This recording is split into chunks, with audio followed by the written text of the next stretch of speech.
Today on Plastic Surgery Uncensored, we have the second episode of a 2-episode series going over breast reduction, but particularly in the young patient. We're blessed to have one of my favorite patients and her mom with us.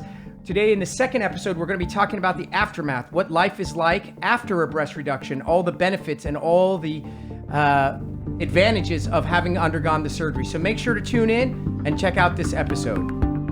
Welcome back to another episode of Plastic Surgery Uncensored. I'm Dr. Roddy Raban, your host, and I'm super excited to start the second episode of a 2-episode series. We're talking about breast reduction, but most particularly in young patients and the impact it has, both in terms of emotions, physicalities. Also, we're really lucky to have Danielle's mom, who is going to give the perspective from a parent, which is a very unique perspective.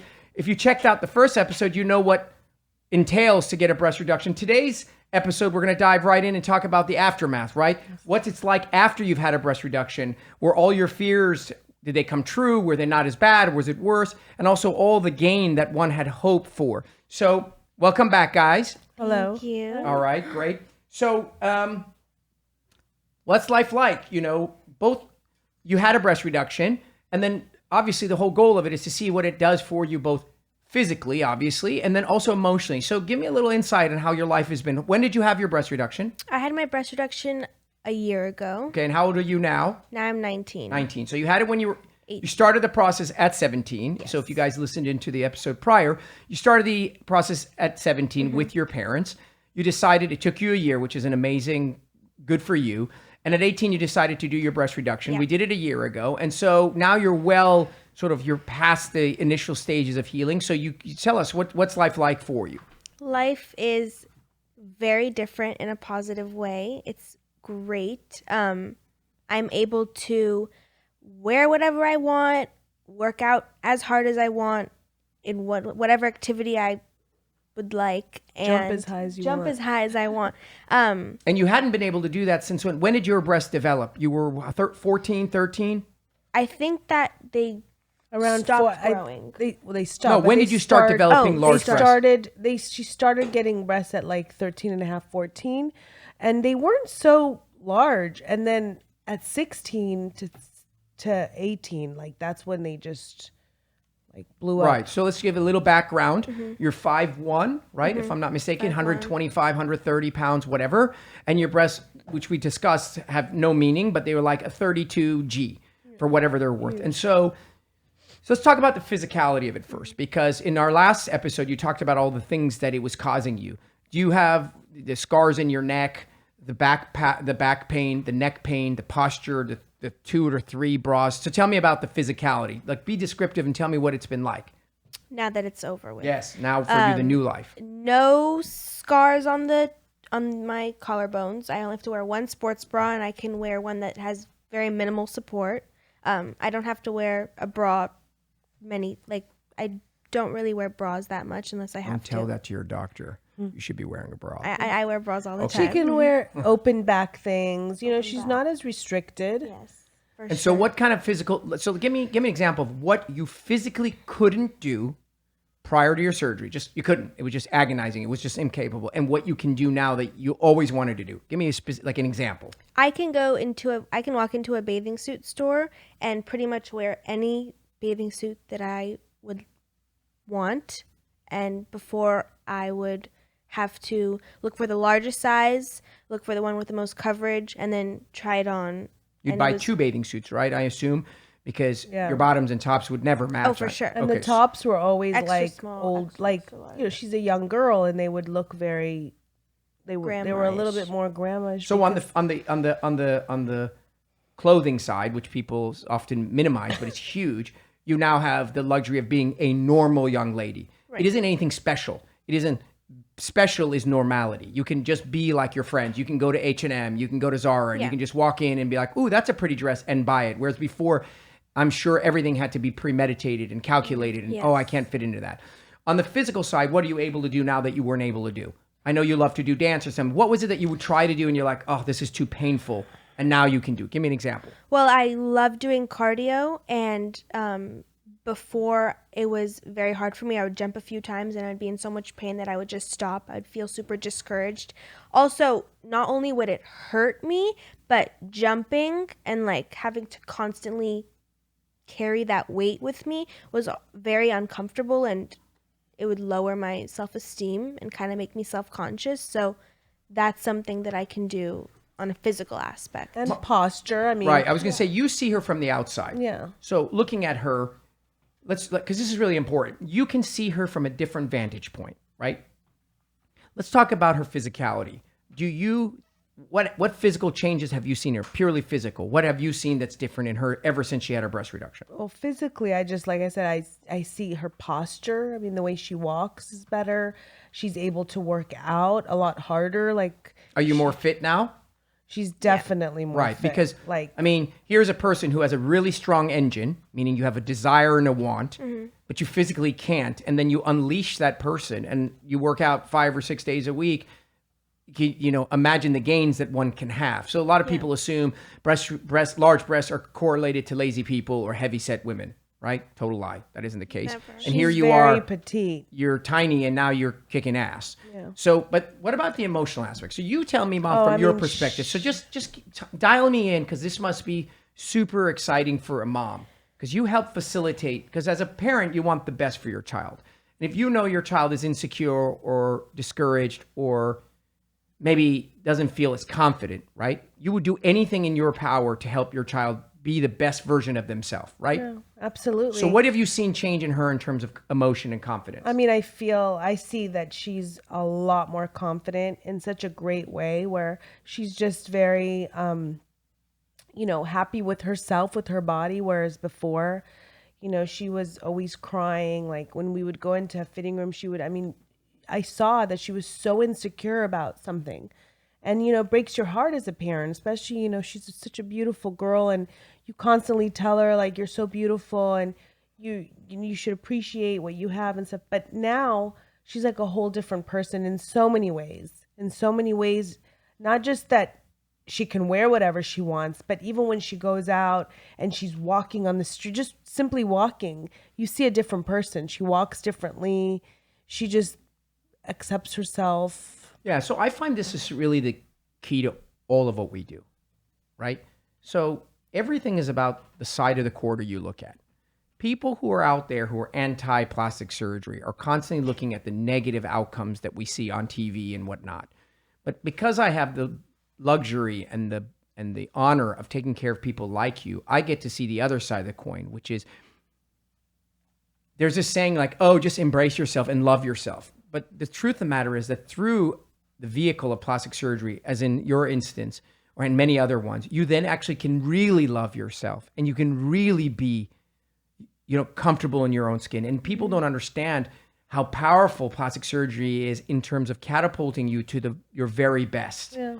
And so it always kills me, and I'm always disappointed when we get a bad rap because of a handful of terrible physicians and bad outcomes and cat ladies and weirdos on TV, when all the beautiful, amazing, transformative stories like yours are just being drowned out. Yeah. You are a young, vivacious, confident young girl that was an A, and now you're an A+. Yeah.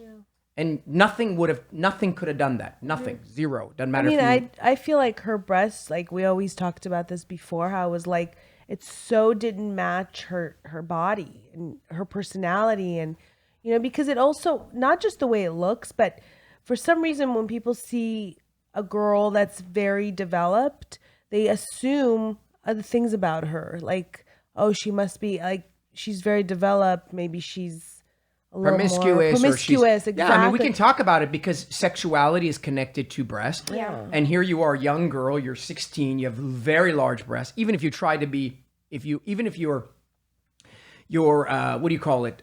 Conservative, and you try to cover them. I mean, you can't. You have tiny waist, you have large breasts. Unless you wear a potato sack over you constantly, you're gonna always be attracting undesired attention. And there's that whole ramification of a young girl and sexuality and all that other stuff. And the thing about it is, and the thing about it that's interesting is that people, it doesn't have to be just breasts and this kind of like, oh, your breasts are huge and therefore it's smaller. It can be a large nose in a young boy who feels insecure. It can be prominent ears that make you feel constantly insecure. It can be, a super weak jaw that makes you uncomfortable. So it's easy to sit back from your vantage point with a great nose or one that doesn't bother you and pass judgment. But the reality is that you have no business doing that. No, absolutely. And so we just like to highlight these amazing transformative stories, because what it does is it brings us back home to the idea that if you can, by doing something in your life, make your life more empowered, then all the power to you. Absolutely. So we're going to take a quick break. When we come back, we're going to talk about your fears, right? You had a bunch. Now you have the luxury of fast forwarding a year later and addressing those fears. Did they come to reality? Was it just a necessary evil? Were they better than you thought, worse than you thought? So check us out. We'll be back in a short jiffy, and we're going to continue on with this beautiful journey on Plastic Surgery Uncensored. And we're back.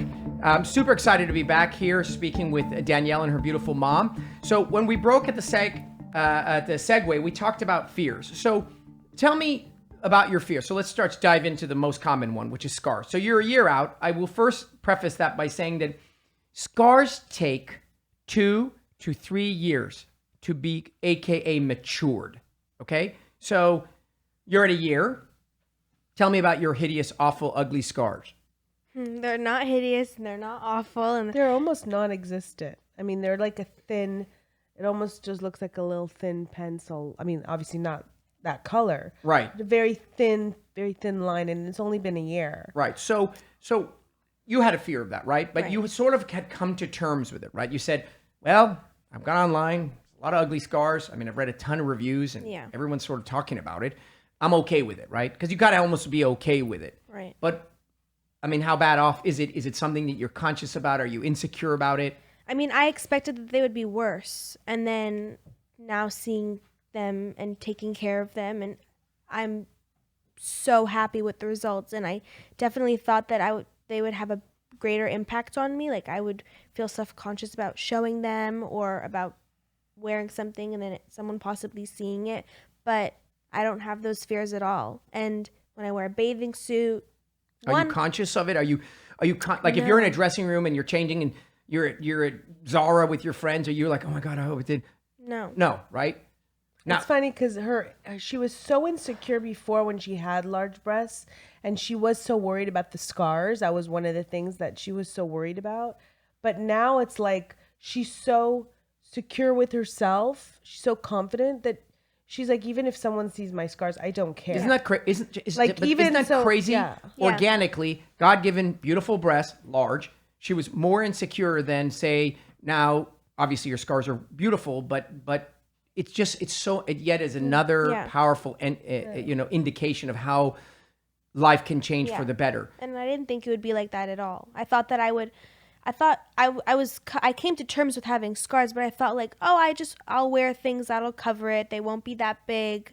But I'll deal with it. But now it's just that I really don't care. Right. So, I mean, I think if they were awful and you had keloids and they were horrific, I don't know that you would necessarily, even though I love the fact that you're just like, I'm cool.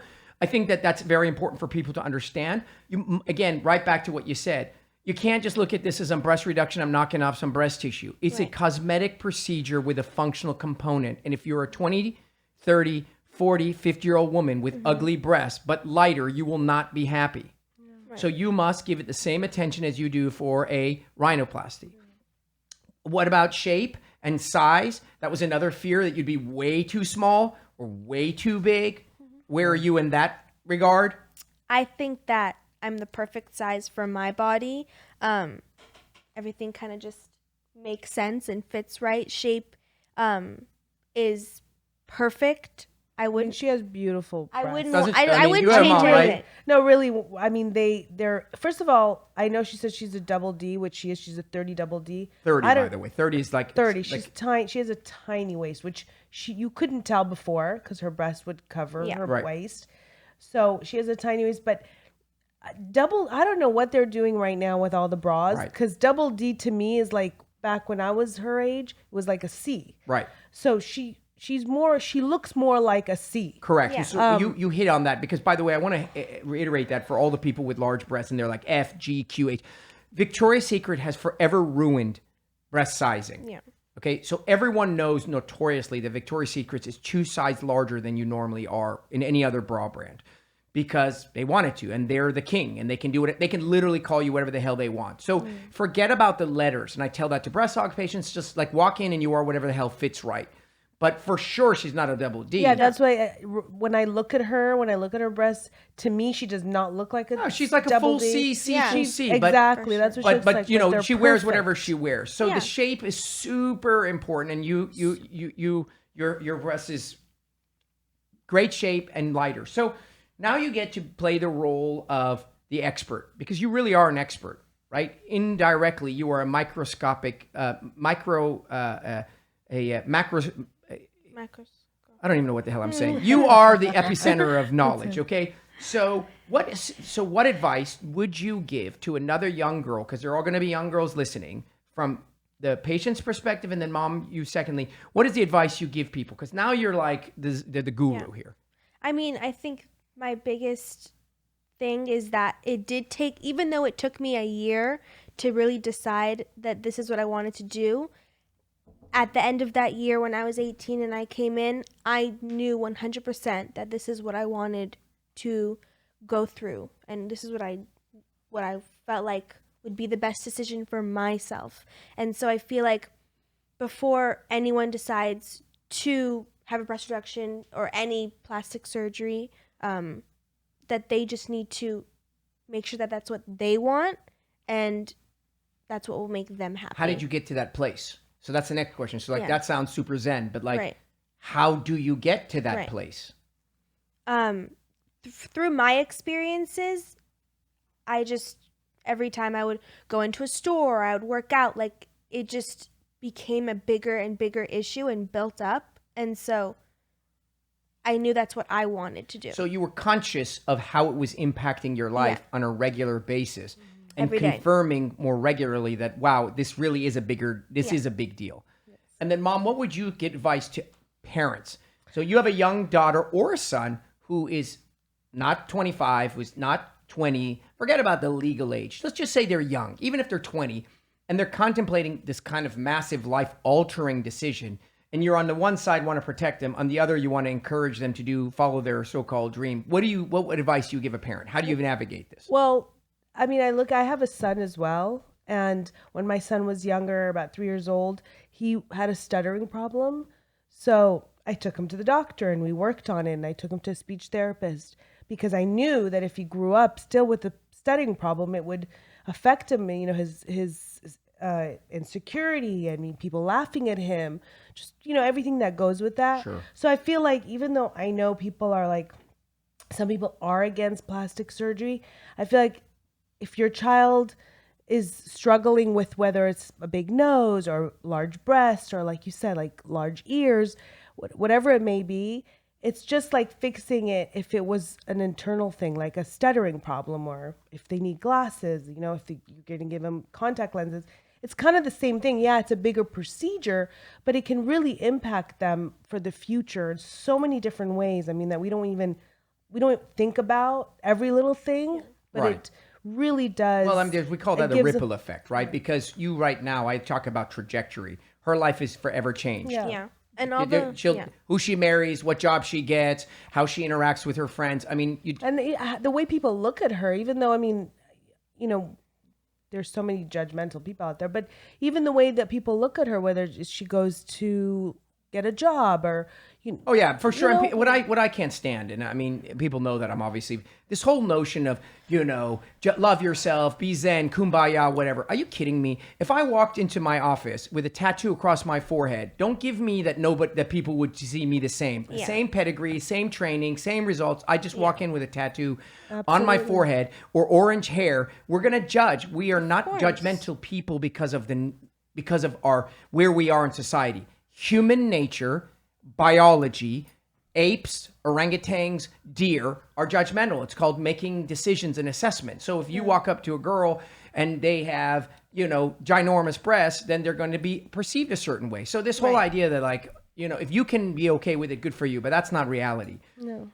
What would you tell a parent who's like struggling? Because you see, you're very lucky. you were lucky, right? Because you had the procedure, so you had that perspective, and your daughter is uber mature. And you know that she generally makes good decisions and she seems very cool and pulled together. And she didn't come to you one day after school and just start crying and be like, I need a breast reduction. She spent a year, she molded over. What do you tell the parent who doesn't have those luxuries? Yes, you can see the deformity. Like, it's not, you can't hide it. Your daughter has very large breasts and she's 16, but then you never went through it. You're kind of opposed to plastic surgery and your daughter isn't necessarily as mature as yours. How do you figure that out? I mean, I think that you obviously have you talk, you take them to doctors, let the doctor talk to them a little bit because obviously they're the professional. And I just feel like time. I mean, obviously if something doesn't bother your child, then that's great. If someone has huge breasts or large nose and it doesn't bother them, that's great. More power to them. But if it does bother them, I feel like as a parent, I mean, you're really giving them a huge gift of life to let them do that and to be, to be supportive, even though you might not 100% agree with it, but you're giving them a huge gift because it can change them in so many ways. Right. So I think what you said there is important. What I was trying to get at is when you don't have the luxury of a Danielle, she's very mature, very cool and calm and collected. So she's a mature adult, even at a young age. The responsibility at that point falls on the adults being the parent and the physician. So let's say we met at 18 and you came in. Anatomy is anatomy. You have very large breasts. But in talking to you, I got the sense that you were very immature. You weren't ready. Mm-hmm. Then it would be my responsibility as your physician to say, hey, absolutely, I can see what you're talking about, but you're not ready. Exactly. So that's my job. Conversely, as a parent, your child has a very prominent ears and you do see the benefit of them getting pinned. But when conversating with them, they seem not ready. They're not emotionally or mature. Then you need to hold off. But the key is dialogue, constant dialogue. Yeah, so you talk it over. I definitely think you can go see a doctor. What's the worst that happens? You pay a consult fee? Oh my God. So you go and you start talking about it and you discuss with professionals. And it may take 1, 2, 3, 4 years. I have seen many patients. I remember vividly a young gentleman that came to me. He was probably 20. He was old. Old meaning he was older. Yeah. And then he wanted his nose done. But it was pretty keen to me that he was extra insecure. Like he had no eye contact. He was not verbally very confident. And I didn't necessarily feel that his nose wasn't that bad off. That was the key. And I didn't really feel that fixing his nose would have done much for him. And I felt like his issues were much deeper than that. And I advised him, I said, listen, why don't you finish college? And when you're done with college, come back. And if you still want your nose done, I'm happy to help you. Because, by the way, he never came back, which doesn't necessarily mean he didn't do it. He may have gone down the street. But my point being is, it is people who are out there listening and saying like, oh my God, but these are kids. They don't know any better. No, not at all. There's adults like professionals and parents who are in there. And if you're lucky and they're like your daughter, great. And if they're not, then you have, just like any other decision, you have someone in. The last thing we're going to talk about, and I think is the elephant in the room, is cost, right? Because, now you're talking about, oh, she wants, it's like someone would say, well, like you're buying her a car. She's 16, which obviously this is anything but there's financial ramifications to this. And when a child or a young person asks for something that they themselves they're not paying for per se, that creates some friction in a family dynamic. So I'm going to talk real quick about insurance because I think it's important to get it out of the way. One of the biggest problems I have today is that people are still in the notion of having insurance pay for certain things. So the idea is a breast reduction, like a deviated septum, like some other things are considered medically necessary. You have literally scars on your shoulders from your heavy breast. That's medically necessary. Having said that, insurance companies don't really want to pay for any of these things. They don't want to pay for chemo. They don't want to pay for my wife's spine surgery. They don't want to pay for anything. So they're going to make sure that you jump through a lot of hoops before you qualify. The problem you're going to run into is that the finances are going to collide with your best care. Number one, not always. Often, physicians who take insurance are not going to put in the same amount of energy in terms of the cosmesis and time taken. Again, not always, but sometimes. Secondly, in order to qualify for your breast reduction to be considered medically necessary, they are not dumb. Insurance companies require a certain amount removed. Yeah. And so what you'll find is that physicians, in order to get the case passed through insurance and for you not to go somewhere else, will indeed remove the required amount of breast tissue, irrespective of the cosmetic outcome. Dun, dun, dun. Flat, ugly, square breast. Yeah. In other words, I don't remember how many grams do you remember the number that we took? Do you remember? I have no Okay, so let's just say hypothetically, I don't remember. Let's say I remove 400 grams, which is a lot. It was around that number. All right. So I consider that a cosmetic reduction, just for the sake of argument. For you to have qualified, you needed above 500 grams. So imagine another 25 or 30% removed from your breast. Yeah. Crazy. And we You did would- go to a doctor that actually said that. Right. They Said needed what? they needed to remove that much. Right. So the point is, people are going, caution to you, people listening, because you want it, understood, you agreed with everything we said on these 2 episodes, and you're like, great, I'm going to get my insurance to pay for it. You are going to most likely have an ugly breast. That's it. Just be ready for that. Because how long did your breast reduction take? 7 hours? It took 6 hours. 6 hours. 6 hours. My wife's spine surgery takes 6 hours because it takes time to give a shit. For them to look the way your breasts do, it takes time. Right. It's not going to happen like in 2.5, 3 hours, which is a standard insurance-driven breast reduction. Who closed all of your incisions?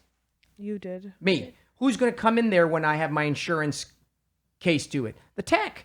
I'm not going to sit there and close all this for like whatever, some minor amount of money. The way I make my money is I do a lot of these. You understand? I'm not going to do one of these like Picassos. Yeah. I'm going to do 3 of these and I'm going to do them, knock them out, and they're all going to be okay. You know those commercials, just good enough? Yeah. They're not going to be like phenomenal, Yeah. right? So I really want to hit this point in just in general. There is a saying, just because you pay a lot doesn't mean you get a lot. But guaranteedly, when you don't pay a lot, you get nothing. Yeah. So just remember that. So the answer is, if you find a doctor and you really like them, and Mom touched on this, and you can't afford it, no problem. Save another year, another 6 months. Save until you can afford it. It may take 2 more years, but 2 years out of 60 years of a breast is nothing. It's worth it. So how did you guys address finances, Mom? What was the discussion? I mean, it was a lot of money. I mean, my husband he said, this is a lot of money. But again, I mean, we looked at it and what are we investing? We are investing in, our daughter for the future. I mean, I know that sounds funny that it's her breast reductions for the future, but it is. It's in so many ways for her future. Right, because number Gives one, her- if she had ugly scars, that would affect her future. If you didn't do it, she would affect her future. If she had ugly breasts and she was equally insecure in a different way, it would affect her future. So people don't understand, again, the ripple effect of these decisions. And so I do a tremendous amount of revision cases, and I am witness to the ripple effect of bad outcomes. They actually drive people further into depression and more anxiety. See, when you have a bad physical ailment, large ugly breasts, huge ears, whatever, you can cope because that's God's gift to you. That's how he made you. But when you do something to yourself, you pay a lot of money for it and you have a terrible outcome, you will not be able to get over that. Oh, and then you're going to have to pay all over Even again to get it more. fixed. More. to And get it you will fixed. never fix it. By the way, you'll pay more and it'll never look the way it would have. It's not like you just pay more and now it Right. looks the same, but you just took a few years. No, it'll never be No. the same. Yeah. So I think it's really, really important for people to understand that, because finances just get scuffed, like breezed over, like, oh, well, what it is, what it is. It is not whatever it is. And if you can't afford it, which is totally understandable, then save. Yeah. Just save like anything else. So last piece, I want you to end the segment, and I want you to just, in a scale of 1 to 10, how impactful was this in terms of the decision you made in your life? It was a 10. It was one of Absolutely 10. Absolutely. It was a huge thing, and it was a very emotional experience, but it resulted in such a positive way in my life. And honestly, Growth. She grew a growth. lot, became a lot more confident. And yeah, it was something that she went through. I mean, the healing process and stuff, but it made her stronger. For sure. For I would sure do made it her all over stronger. again. You do it all over again. Well, listen, it's been an honor to take care of you. Both of you are fantastic people. We didn't have you on here accidentally. We had you on here because I think you guys are sort of, if you will, a model mother and daughter who would go through this journey. And I think the point of these conversations is a conversation. It's a dialogue. Yeah. And I hope that someone out there is listening and is going to say, oh, well, that's great. My daughter, blah, blah, blah, or my son, or I'm the daughter, or whatever. And we really, really appreciate you coming and sharing your story. I'm sure you have better things to do than to come sit here on a sofa with me. And I'm excited to see you, because I get the luxury of seeing you grow, because 16, 17, 18, 19 is like literally eons of light speed, and you've really blossomed into a beautiful young lady. So thanks again Thank for joining you. us on another episode of Plastic Surgery Uncensored. We love always having you. Don't forget to tell all your friends about it. Subscribe to our channel, and most importantly, download. Thank you so much.